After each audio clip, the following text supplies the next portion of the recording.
আসসালামু আলাইকুম। স্বাগতম আজকের বিশেষ আয়োজনে। মধ্যপ্রাচ্যে আবারও জ্বলছে যুদ্ধের আগুন। একদিকে ইরান, অন্যদিকে ইসরায়েল এবং তাদের প্রধান মিত্র যুক্তরাষ্ট্র। এই সংঘাত এখন শুধু তিন দেশের মধ্যে সীমাবদ্ধ নয়, এর প্রভাব পড়েছে পুরো বিশ্বজুড়ে।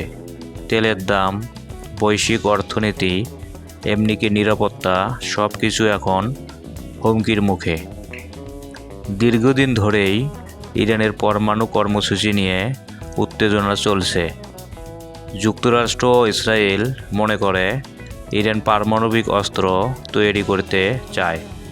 এই অভিযোগে ইরানের উপর একের পর এক নিষেধাজ্ঞা আরোপ করা হয়।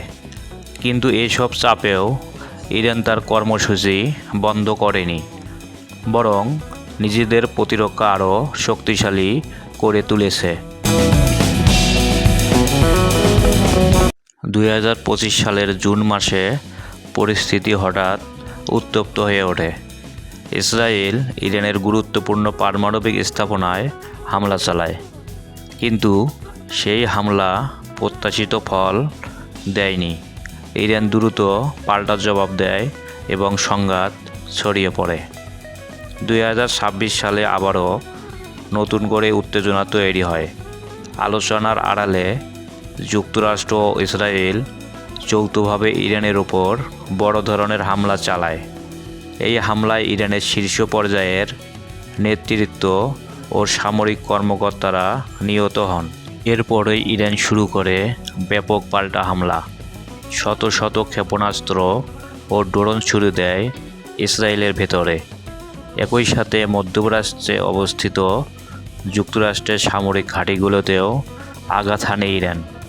এই সংঘাতে ইরানের মিত্র গোষ্ঠীগুলোও সক্রিয় হয়ে ওঠে, ফলে পুরো অঞ্চল একটি যুদ্ধক্ষেত্রে পরিণত হয়। এই যুদ্ধের সবচেয়ে বড় প্রভাব পড়ে জ্বালানি খাতে। ইরান কৌশলগতভাবে গুরুত্বপূর্ণ হরমুজ প্রণালী বন্ধ করে দেয়, যেখান দিয়ে বিশ্বের বড় অংশের তেল পরিবহন হয়। ফলে বিশ্ববাজারে তেলের দাম হঠাৎ করেই বেড়ে যায়। অনেক দেশের জ্বালানি সংকট দেখা দেয়, অর্থনীতি চাপে পড়ে।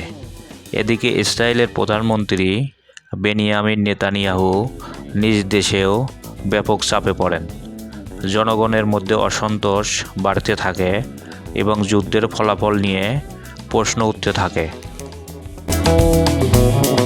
এই সংঘাত থেকে একটি বিষয় পরিষ্কার: ইরানকে সামরিকভাবে পরাজিত করা সহজ নয়।